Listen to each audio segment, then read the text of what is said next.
Assalamualaikum warahmatullahi wabarakatuh. Bismillahirrahmanirrahim. Alhamdulillah wassalatu wassalamu ala rasulillah wala quwata illa billah. Allahumma sholli ala sayyidina Muhammadin wa ala ali sayyidina Muhammad. Amma ba'du. Bismillahirrahmanirrahim. Qala al-mu'allifu rahimahullahu ta'ala wa nafa'na bihi wa bi ulumihi wa amadana fi asrarihi wa ada alaina bi barakatihi fid dharaini. Amin ya rabbal alamin. Bismillahirrahmanirrahim. Wal jawabu utawi jawabe fi'il mudhari iku bil fa'i kelawan huruf fa.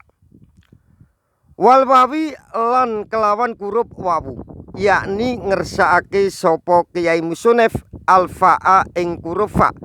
Wal wawa lan ing huruf wawu al waqi'ataini kang tumiba apa huruf fa lan huruf wawu fil jawabi ing dalem dadi jawab.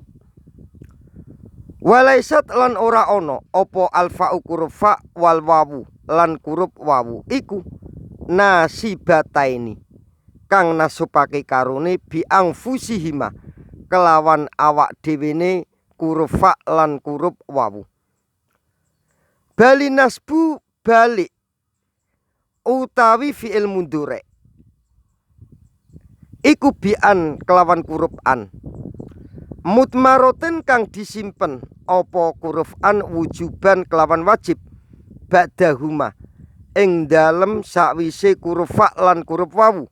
Wal muradu utawi perkara kang dikarepake min wuku'ihima saking tumibane huruf fa lan huruf wawu fil jawabi ing dalem dadi jawab iku wuku'uhuma tumibane huruf fa lan huruf wawu fil mawadhi'i ing dalem pira-pira panggonan.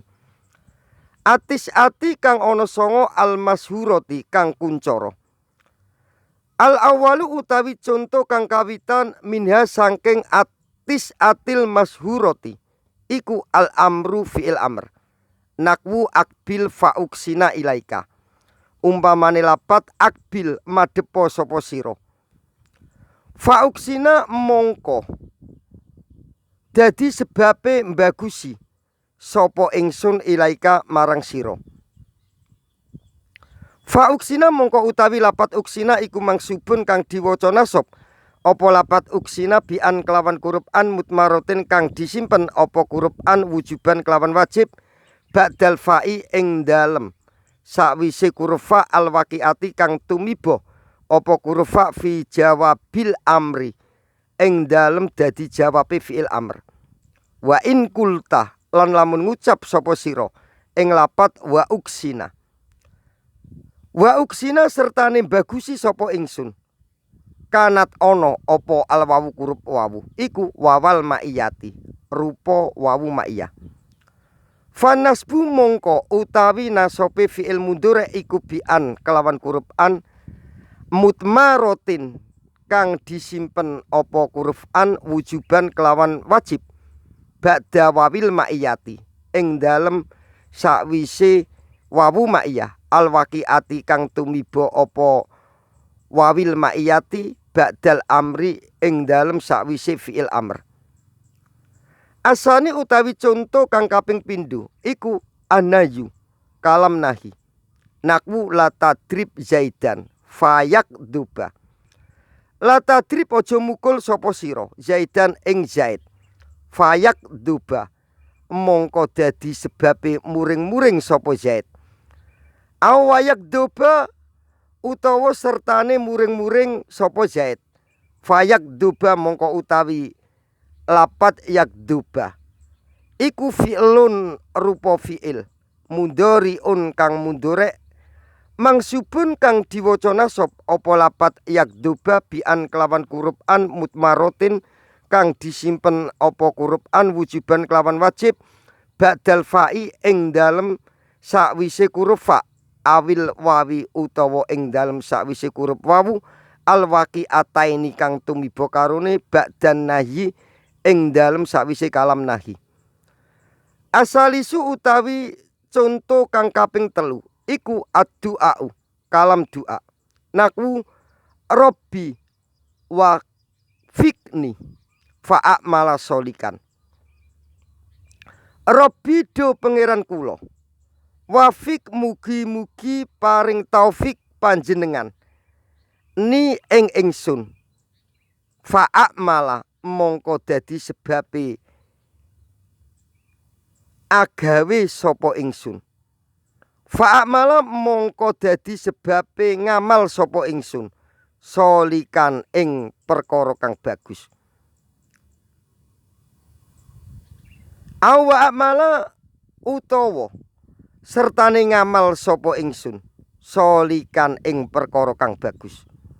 Fa amala mongko utawi lapat akmala iku mangsubun kang diwaca nasab, apa lapat akmala bian kelawan huruf an mutmarotin kang disimpen apa huruf an wujuban kelawan wajib ba'dal fa'i ing dalem sakwise huruf fa, awil wawi utawa ing dalem sakwise huruf wawu. Alwaki ataini kang tumiba karone ba'dad du'ai ing dalem sakwise kalam du'a. Wal farku utawi bedakake baina du'ai ing dalem antarane kalam du'a wal amri lan kalam amr. Iku anal amro sak temene kalam perintah iku tolaba nupre apa kalam perintah.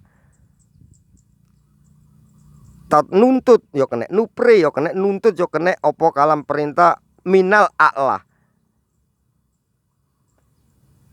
Minal a'la saking perkara kang luwe dhuwur, ilal adna temeka perkara kang luwe ngisor.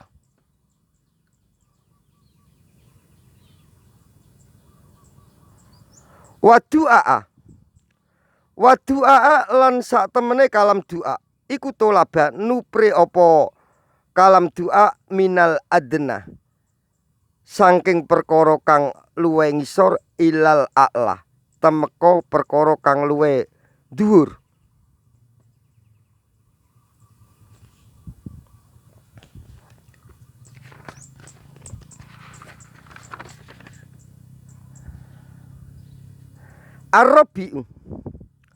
Arabiu utawi kang kaping papat iku al istibhamu kalam istibham nakwu hal zaitun fiddari fa'at haba ilaihi.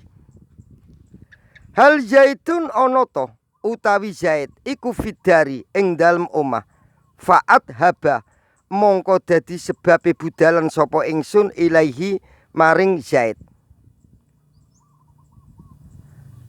Awa'at haba utawa sertane budalan sapa ingsun ilaihi maring zaid, fa'at haba mongko utawi lapat adhaba iku mangsubun kang diwaca nasab apa lapat adhaba bian kelawan huruf an mutmarotin kang disimpen apa huruf an ba'dal fa'i ing dalem sakwise huruf fa, awil wawi utawa ing dalem sakwise huruf wawu, alwaki ataini kang tumiba karone ba'dal istibhami ing dalem sakwise kalam istibham. Al-komisu utawi contoh kang kaping 5 iku al-ardu kalam irit. Kalam irit itu menyuruh kelawan alus.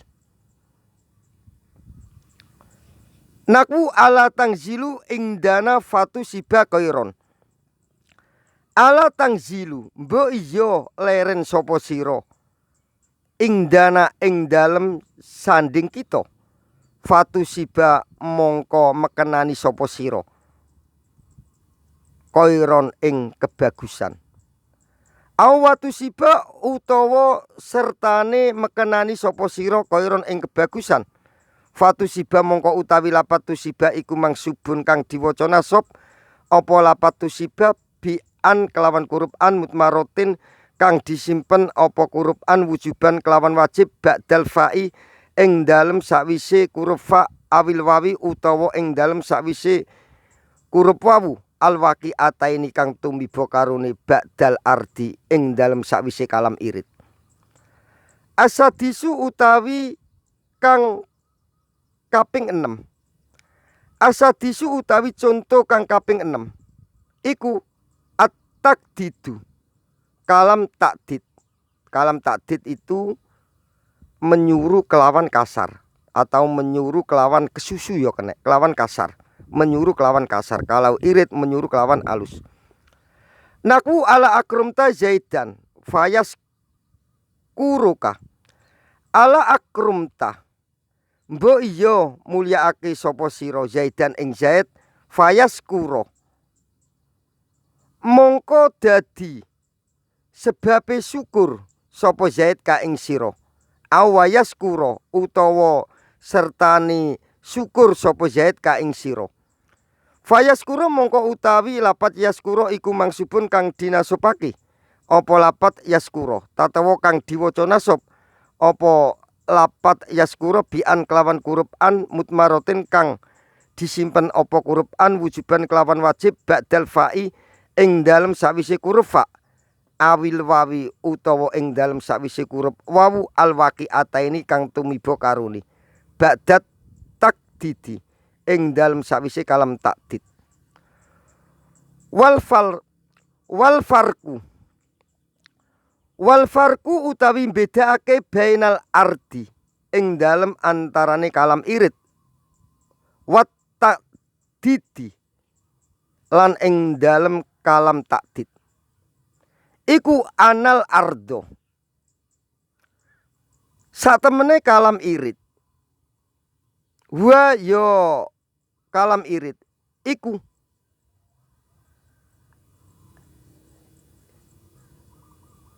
atolabu iku atolabu nupre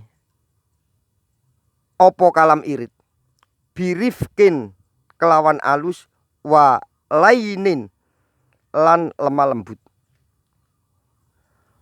watak dido lan sak temene kalam takdid huwa yo kalam takdid iku atolabu nubre watak dido lan sak temene kalam takdid huwa yo takdid iku atolabu nubre bikasin kelawan gegerei wa is ajin lan gegerei lan menyuruh kelawan kasar bentak-bentak itu koyo nang cepet koyo nyurune ku kelawan durungan. Asabiu utawi contoh kang kaping 7 iku atamani kalam tamani naku laita li malan fa'ajuja minhu au wa'ajuja laita menawa iku li tetep keduwene ingsun apa malan bondo fa'ajuja mongko dadi sebabe kaji sapa ingsun minhu saking emal au wa'ajuja utawa sertane kaji sapa ingsun fa'ajuja mongko utawi lapat ajuja iku mangsubun kang diwaca nasab apa lapat ajuja bian kelawan huruf an mutmarotin kang disimpen apa huruf an wujuban kelawan wajib ba'dal fa'i ing dalem sawise huruf fa awil wawi utawa ing dalem sawise huruf wawu alwaqi'ataini kang tumiba karone ba'dat tamani ing dalem sawise kalam tamani. Asaminu utawi contoh kang kaping 8 iku at-taroji kalam taroji naku la alli urojiu asaiko fayub himani al mas'alata la ali menawa ingsun iku urojiu bali sapa ingsun asaiko ing guru soale apa fayub hima mongko dadi sebabe awe faham sapa seh ni ing ingsun al mas'alata ing masalah awayub hima utawa sertani awe faham sapa seh ni ing ingsun fayub hima mongko utawi lapat yubhima iku mangsubun kang diwaca nasab apa lapat yubhima bian kelawan huruf an mutmarotin kang disimpen apa huruf an wujuban kelawan wajib ba'dal fa'i ing dalem sawise huruf fa awil wawi utawa ing dalem sakwise kurup wawu alwaki ataini kang tumiba karone ba'dat taroji ing dalem sakwise kalam taroji. Atasiu utawi conto kang kaping 9 iku annabyu kalam nafi. Naku matatina fatukat disana. Matati ora teko sapa sira na ing kita. Fatukat disa mongko dadi sebabe nyeritani sapa sira na ing kita. Awatukat disa utawa sertane nyeritani sapa ngene ya. Attasiu utawi kang kaping 9 iku anafyu kalam nafi. Naku matatina fatukat disana. Umpamane lapat matati ora teko sapa sira na ing kita. Fatukat disa mongko dadi sebabe nyeritani sapa sira na ing kita. Au watukat disa utawa sertane nyeritani sapa sira na ing kita. Fatukat disana mongko utawi lapat tukat disa iku mangsubun kang diwaca nasab apa lapat tukat disa bian kelawan huruf an mutmarotin kang disimpen apa huruf an wujuban kelawan wajib ba'dal fa'i ing dalem sakwise huruf fa awil wawi utawa ing dalem sakwise huruf wawu alwaki ataini kang tumiba karone ba'dan nabyi ing dalem sakwise kalam nafi. Wa au lan kurup au yakni ngersake sapa Kyai Musonef ana minan nawasibi ing sak temene iku saking pira-pira amil kang nasupake lil fi'li keduwene fi'il al mundhari kang mundhurek. Apa au kurup au ngene wae penak. Wa au lan kurup au yakni ngersake sapa Kyai Musonef ana minan nawasibi ing sak temene iku saking pira-pira amil kang nasupake lil fi'lil mudhari keduwene fi'il mundhari. Apa au apa kurup au lakin bian tetapine kelawan huruf an mutmarotin kang disimpen apa huruf an wujuban kelawan wajib ba'daha ing dalem sakwise huruf au. Naku la aktulanna al kafiro au yuslima. La aktulanna yakti temen. La aktulana yakti temen-temen bakal mateni sapa ingsun al kafiro ing wong kafir. Au yuslima kejaba yen to mlebu Islam sapa kafir. Ayat tegese ilah ay yuslima kejaba yen to mlebu Islam sapa kafir fa yuslima mongko utawi lapat yuslima iku mangsubun kang diwaca nasab apa lapat yuslima bian kelawan huruf an mutmarotin kang disimpen apa huruf an wujuban kelawan wajib ba'da au ing dalem sawise huruf au alati rupane huruf au bimakna ilah kang kelawan nganggo maknane huruf ilah wakot takunu lan terkadang ana apa huruf au iku bimakna ilah kelawan nganggo maknane huruf ilah.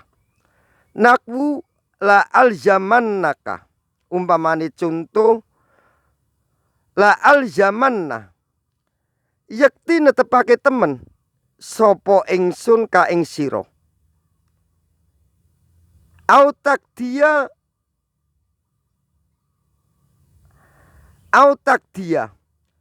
temeka yen to nyauri sapa sira ni ing ingsun kaki ing utang ingsun.